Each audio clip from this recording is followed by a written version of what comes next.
알고는 싶은데 읽기엔 바쁜 우리를 위한 독서 대행 콘텐츠 직독잡설 시작합니다.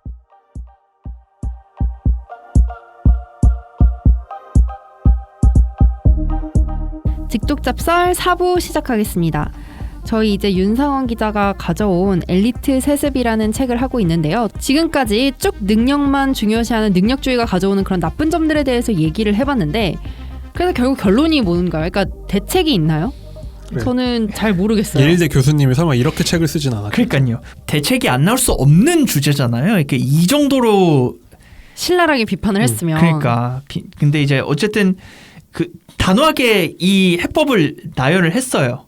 뭐예요? 일단 첫 번째, 부유층 자녀의 최고급 교육에 집중하는 방식을 없애야 된다. 그러려면 사립학교와 대학은 소득 분포의 3분의 2에 해당하는 가정 출신을 그 절반 이상 입학시키지 않으면 세금 면제 혜택을 받지 못하도록 해야 된다. 그러니까 지금은 미국 대학들도 우리나라가 교육부에서 지원금을 받는 것처럼 세금 혜택을 되게 많이 받고 있기 때문에 그 대학이 잘 돌아가고 있는 거거든요. 물론 그러니까 잠깐만, 소득 분포의 3분의 2면 하위 66%. 그죠. 하위 66%를 출신을 정원 입학생의 절반 이상을 안 뽑으면 세금 면제를 박탈해야 된다. 네.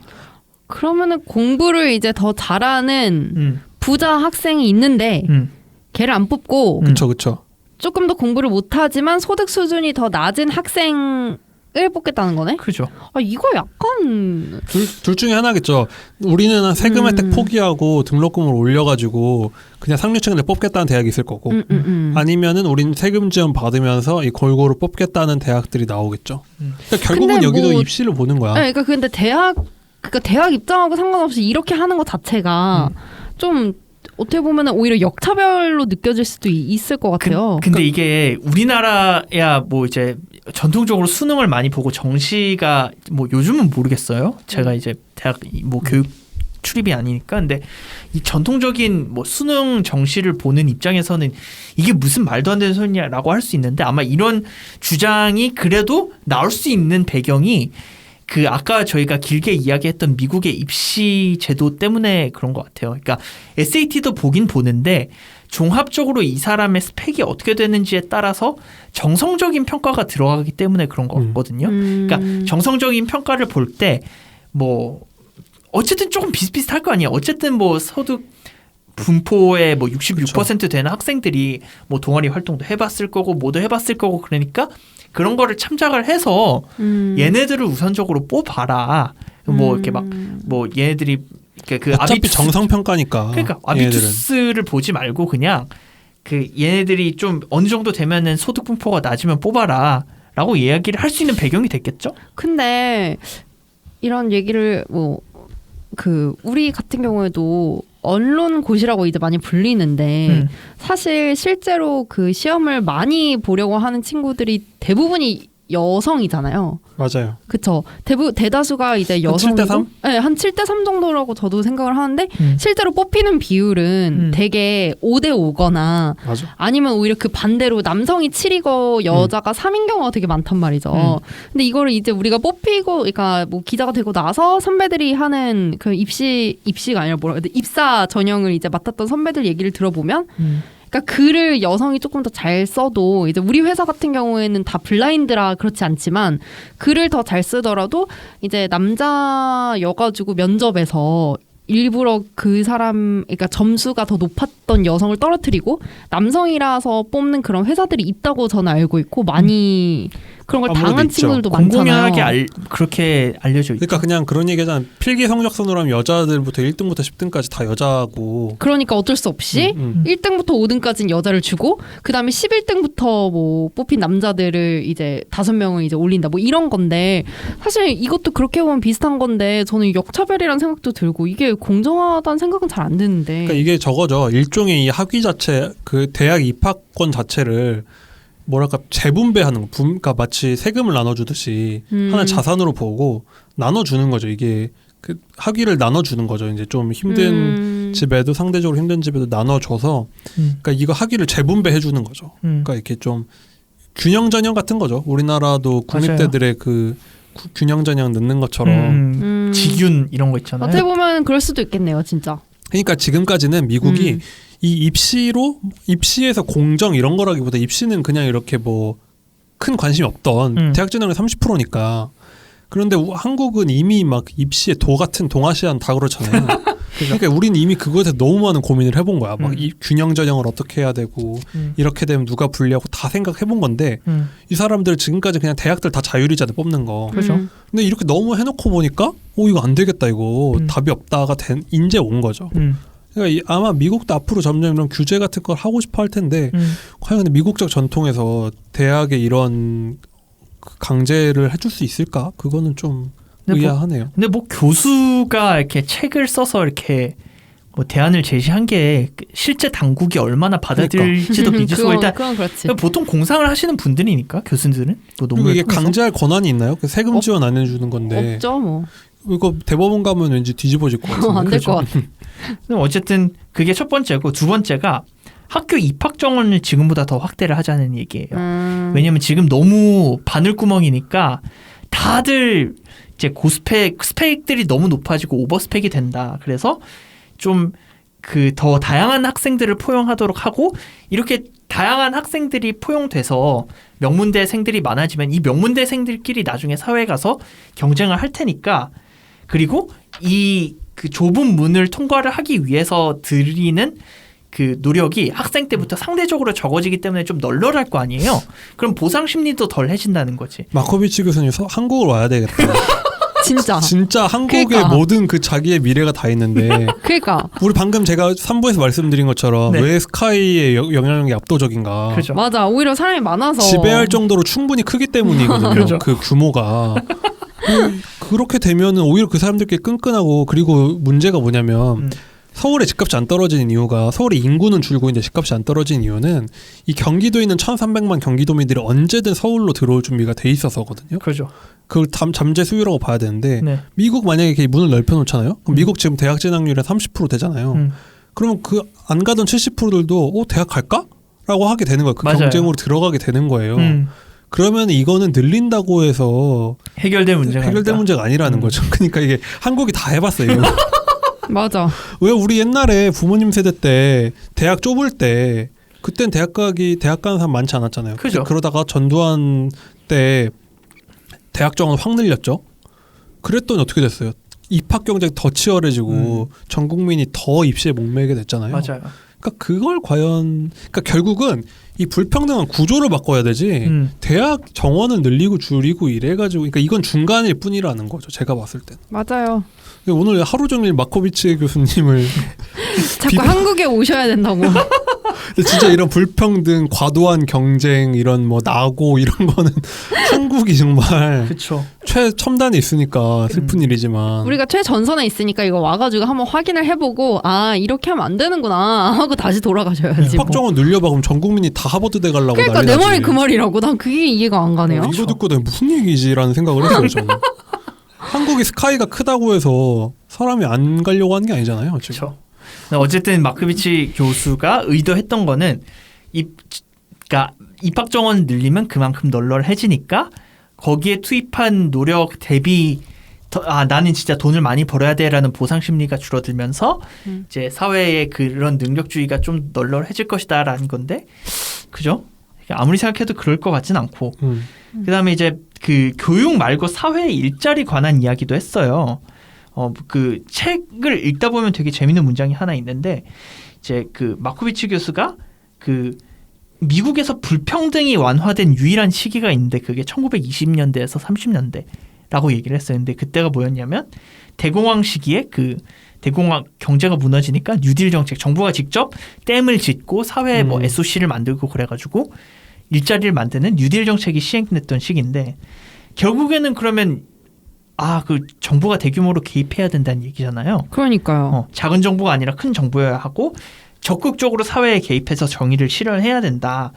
그래서 이렇게 마코비치 교수가 지금까지 했던 얘기를 쭉 종합해보면 딱 그런 철학인 것 같아요. 그러니까 뉴딜 정책처럼 큰 정부가 기업에 직접적으로 이렇게 얘기를 해서 야, 너 이런 방향으로 가야 돼라고 유도를 하고, 그다음에 이제 중산층의 노동을 좀 촉진을 하고, 그러니까 중산층의 그런 뭐 비율을 높이기 위해서 중산층 위주의 정책들을 펼치고, 그러려면 상품 생산이나 뭐 노동력 투입도 사실 지금은 양극화돼 있어서 아까 말했던 것처럼 중간 관리자들이 없어지고 그 돈으로 상위 계층을 이제 상위의 노동력을 사는 거잖아요. 그러지 말고 그냥 야 중산층 그거를 해라. 중간 계층을 고용을 해라.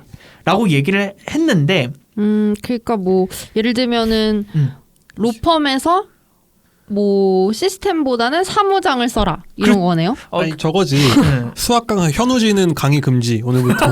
현우진은 맞아요. 출강 금지는데 2티어 그 2타 강사들 그러니까요. 5명 6명에서 나눠 먹게 해야 된다는 건데 현우진은 그게 참 이게 그리고 손흥민 금지법 이런 거 하면 그렇죠. 손흥민을 손흥민 말고, 고용할 돈으로 뭐 예를 들어서 뭐 좀 애매한 사람들 5명 고용해라 그러니까. 이건데 구단에다가 근데 어떻게 그렇게 하지? 자본주의 세상에. 근데 이게 참 뭔가 이해가 안 가네. 그건 있는 것 같아. 그 요번에 그 아프간에 묻혔지만 미국에서 그 의회에서 1조 달러짜리 인프라 투자 법안이 통과가 됐잖아요. 네, 그렇죠. 인프라 투자라는 게 결국은 뭐 다리 놓고 뭐 통신망 설치하고 무슨 뭐 이렇게 낡은 수도관 고치고 뭐 이런 건데 거기다가 1,000조 원을 붓기로 한 건데 그런 거를 하는 게 이제 이런 효과를 보겠죠. 그런 그쵸. 거 하는 거는 다 이제 노동하시는 블루칼라들이 하는 맞아요. 거고. 그러니까 결국 바이든도 그런 거를 한 거는 트럼프의 문제의식이 이어져 오는 거겠죠. 그렇게 좀 그런 블루칼라들이 너무 힘드니까 중부에도 그런 거 많이 깔아줘야 될 거 아니에요. 뭐 중서부 못 사는 동네. 그렇죠. 그런 거는 현실이 된 게 아닌가 싶네요. 그런 정책은. 근데 그 정도 뉴딜 정책이야 그냥 전통적으로 해왔던 뉴딜 정책이고 정부가 뭐 사회 간접 자본을 만드는 것 자체야 뭐 그 자본주의에서 수정 자본주의의 일종이잖아요. 그건 그냥 그 해왔던 건데. 근데 최근은 막 예를 들어서 의료 시스템에서 의사를 투입하는 게 아니라 임상 간호사를 투입하고 그러니까 딱 그거잖아요. 진짜 남궁 기자가 얘기했던 것처럼 손흥민 금지법 이런 거잖아요. 그럼 마코비치 교수님 그만두시고 조교 10명 고용해가지고 그러니까. 강의 하나씩 맡게 해가지고서는 한 강의 10개니까 그러니까요. 그렇게 하라는 거 아니에요? 이메일 한번 보내봐요. 이거 뭔 소리냐고. 그러니까 이게 뭔가 비효율을 이제부터 좀 비효율적으로 살자는 그러니까 건데. 약간 그런 것 같아. 다들 널널하게 그냥 살자. 예를 들면 이거야. 로켓 배송이 너무 너의 로켓 배송 때문에 G마켓도 죽고 11번 가도 힘들잖아. 로켓 배송 금지. 그럼 그게 과연 사회를 위해서 옳은 건가? 이게 바른 방향인가? 이거는 좀 더 의아하네요. 근데 이렇게 들으면 이제 사회주의나 공산주의 같은 느낌이 들어가지고 논란이 좀 있을 것 같아요. 그래서 이제 이게 그 좀 미국이나 우리나라에 실효적으로 실행을 할 수 있는 방법인지 잘 모르겠는 게 그러니까 좀 엄청나게 큰 변화잖아요. 부의 재분배를 이렇게 직접적으로 비효율적으로 한다는 게. 근데 그러니까 이거를 보면서 저는 계속 생각했던 게 요즘 중국의 행태라기보다는 중국의 정책이에요. 그러니까 행태죠, 행태. 행태. 중국의 이 횡포. 너무 크게 오는 거 아니에요? 주주의 주주 아닙니다. 주주 아니에요? 나왔어요? 이제 나왔어요? 이제 나왔죠. 선절. 드디어. 아니 제가 우리는 약간 너무 남궁민 기자의 그걸 너무 행복했나? 제가 고뇌를 해봤는데 네. 이거는 고뇌까지 했어요. 이거 고뇌를 예. 해봤는데 이거는 플랫폼의 본질적으로 이거는 플랫폼을 금지하는 취지로 가는 것 같다. 라는 그러니까 이게 그런 거다. 주식할 때 본질적으로 문제인가 아니면 그냥 이벤트인가를 봤을 땐 본질이다. 본질적으로 이거 뭔가 문제가 생긴 것 같다는 물타기 한 것도 그럼 다 뺐어요? 다 뺐죠. 야, 손실. 그래서 올해 결심했네.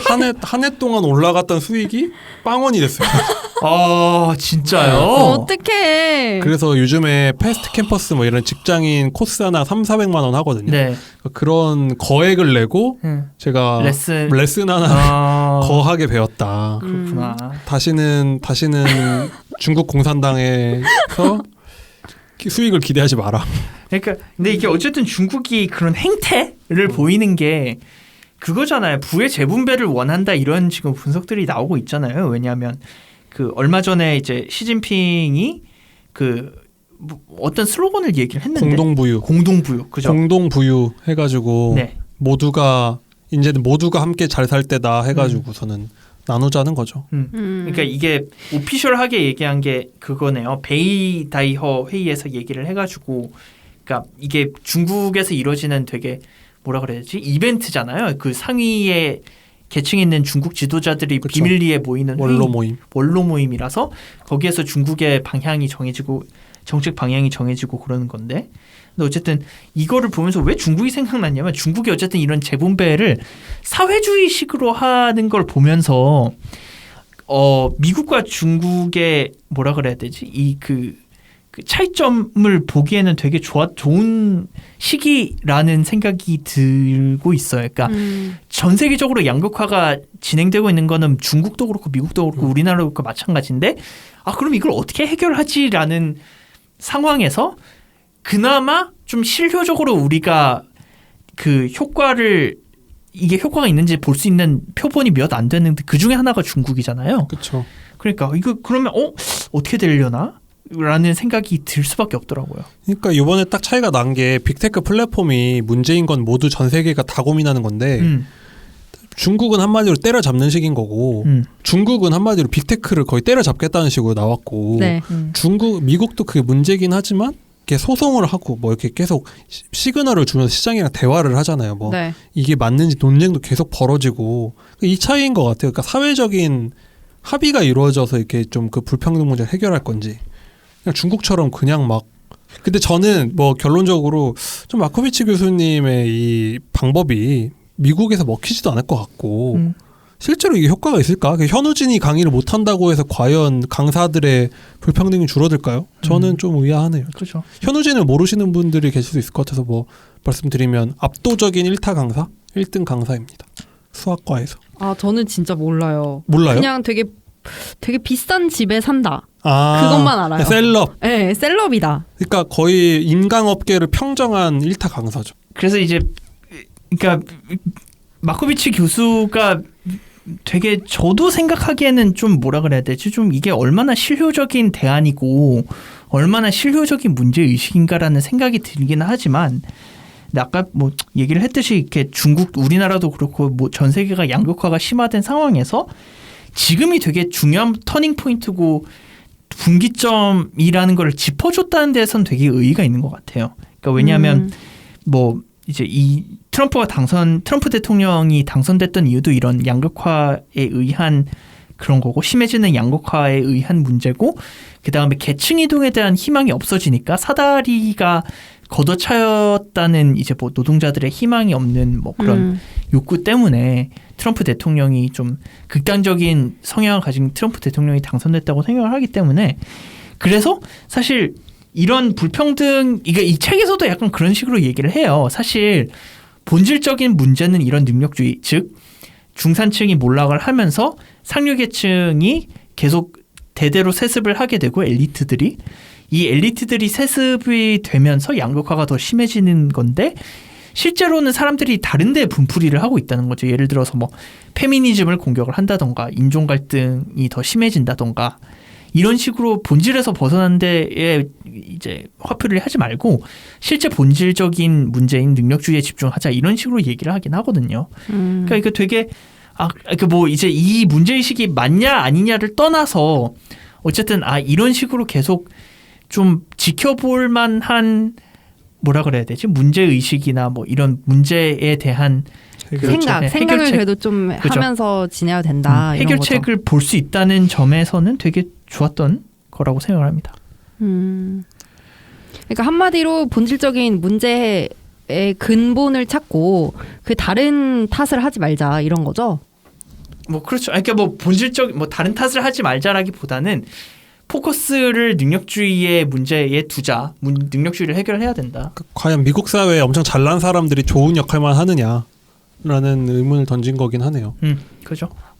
그렇습니다. 일단 시간이 여기까지 마무리를 해야 될 것 같아서 어떠셨어요? 그 남궁민 기자는?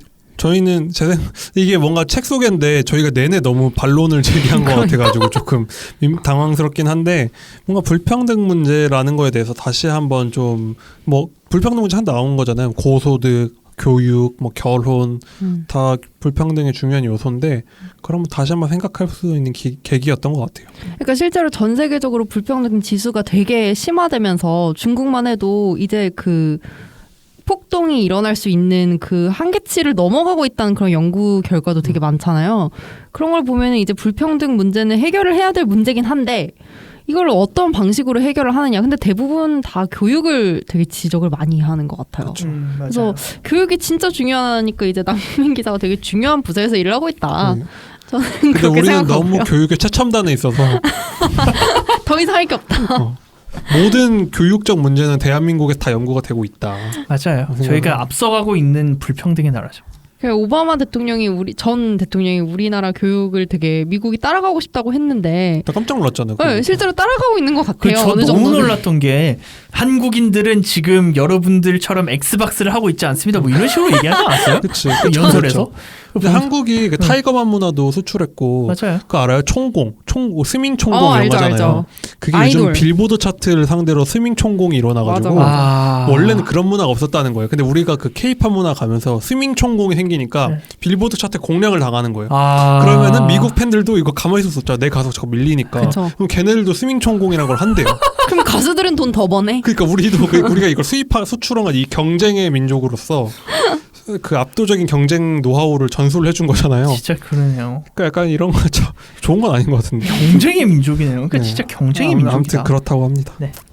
그 윤상환 기자는 어떠셨어요? 책을 가져오신 분이지만. 저는 근데 책을 읽으면서 이제 여러분들이랑 똑같은 의문을 가지고 있었고 약간 해결책에 있어서도 이게 맞나? 이거는 아닌 것 같긴 한데라는 생각이 들면서도 이 문제의식은 충분히 공감을 한 것 같아요. 그러니까 능력주의가 사실 뭐 능력이 있다고 그럼 이 사람들을 억지로 끌어내려야 되냐 이거에는 저도 동의를 하지 않고 아마 이 교수가 굳이 그런 식으로 해석되기를 원하지는 않았을 수도 있다는 생각이 언뜻 이제 얘기를 하면서 1, 2, 3, 4부 얘기를 하면서 들긴 했는데 그래도 이제 이 세습 문제 그러니까 한국 제목도 엘리트 세습이잖아요.